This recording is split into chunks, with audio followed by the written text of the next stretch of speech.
Bonjour à tous. L'essentiel de l'actualité a commencé par le premier Conseil des ministres de l'année 2022. L'emploi, la bonne gouvernance et la transformation structurelle de l'économie. Le président de la République exhorte les membres du gouvernement à la réalisation de ces 3 actions prioritaires cette année. Il faut dire que le Conseil des ministres a été consacré aux échanges de vœux. Écoutons le Premier ministre et le président de la République. Permettez-moi ainsi, Excellence Monsieur le Président de la République, de vous adresser au nom du gouvernement et en mon nom propre nos vœux les meilleurs pour cette année 2022. Des vœux de santé, de paix, de bonheur pour vous, votre épouse, Madame la Première Dame Dominique Ouattara, ainsi que pour toute votre famille et tous vos proches. Que le Dieu Tout-Puissant puisse continuer de vous accorder sa faveur et sa protection pour l'œuvre de développement économique que vous accomplissez à la tête de notre chère patrie, la Côte d'Ivoire. Excellence, Monsieur le Président de la République, après la tenue d'élections législatives historiques par leur inclusion, leur pluralisme et leur transparence, le 6 mars 2021, l'équipe gouvernementale formée sous votre haute autorité a amorcé la mise en œuvre de la vision 2030 que votre programme de société, la Côte d'Ivoire solidaire, plébiscité par les Ivoiriens lors des dernières élections, fut mise en œuvre. Excellence, Monsieur le Président de la République, au cours de l'année écoulée, vos orientations éclairées et votre soutien constant ont également permis au gouvernement de traverser des périodes exigeantes en faisant face aux crises qui pouvaient se présenter, en y apportant du mieux possible des réponses adaptées et réactives. Je veux ici mentionner la gestion de la crise sanitaire avec l'accélération constante de la vaccination qui permet à la Côte d'Ivoire de présenter aujourd'hui l'un des meilleurs taux de vaccination de la sous-région, un succès qu'il nous faut encore amplifier face aux menaces des nouveaux variants tout en poursuivant le respect strict des gestes barrières. La crise de l'électricité qui a pu être surmontée en préservant un équilibre entre la desserte des ménages, des entreprises et la demande extérieure, tout en opérant le renforcement de nos capacités de production tant structurelles que d'urgence. L'eau potable, avec les efforts entrepris pour la desserte de plusieurs points critiques dans les sous-quartiers d'Abidjan et à l'intérieur du pays.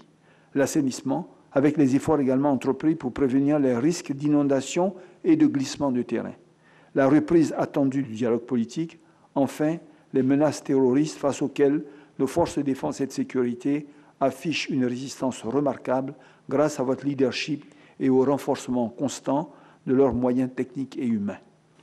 Je voudrais vous dire toute ma gratitude pour les vœux chaleureux que vous venez de formuler à mon endroit, ainsi qu'à celui de la Première Dame.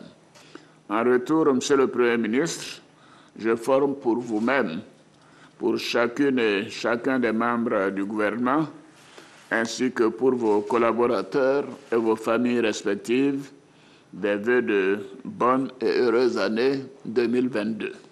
Monsieur le Premier ministre, dans votre intervention, vous avez traduit la détermination et l'engagement de l'équipe gouvernementale à mettre en œuvre avec exigence et diligence notre programme de société, une Côte d'Ivoire solidaire, dont l'enjeu premier, vous l'avez dit, est l'amélioration des conditions de vie de nos concitoyens. Les objectifs de l'action gouvernementale au terme de l'année 2021, en dépit des conditions particulières liées à la gestion de la pandémie de Covid-19, ont pu être atteints grâce à une équipe gouvernementale volontaire et solidaire sous votre leadership. C'est ainsi que, contrairement à beaucoup de pays, nous avons pu réaliser des taux de croissance positifs, aussi bien en 2020 qu'en 2021. Je vous exhorte, mesdames et messieurs, à œuvrer chaque jour davantage afin de répondre aux attentes des acteurs économiques comme de l'ensemble de nos concitoyens. Je voudrais également réitérer la nécessité pour chacune et chacun d'entre vous d'agir dans le strict respect des principes de bonne gouvernance et de transparence dans la gestion des affaires publiques. En outre, je vous exhorte à accélérer le progrès social dans notre pays en vous appuyant sur le deuxième programme social du gouvernement 2022-2024. Ce programme fera l'objet d'une attention particulière en matière d'allocation budgétaire, tant sur nos ressources nationales que sur les contributions de nos partenaires au développement. Monsieur le Premier ministre, je souhaite que tout au long de l'année 2022, les progrès réalisés se poursuivent et se renforcent dans tous les autres domaines de l'action publique. Tout autre chose à présent. Goodluck Jonathan, le médiateur de la CEDEAO, était en visite pour transmettre un message des chefs d'État de l'organisation sous-régionale, le président de la transition, le colonel Assimi Goïta. Ce déplacement est également un point d'étape avant le sommet extraordinaire des chefs d'État de la CEDEAO qui se tiendra le 9 janvier prochain. Pour le médiateur de la CEDEAO, une transition politique de 5 ans ne passe absolument pas.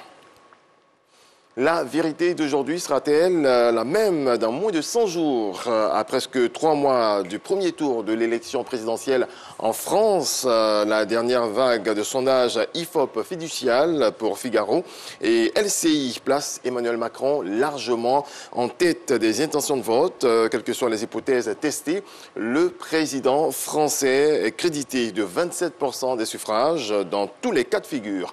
L'actualité sera de retour à 7h.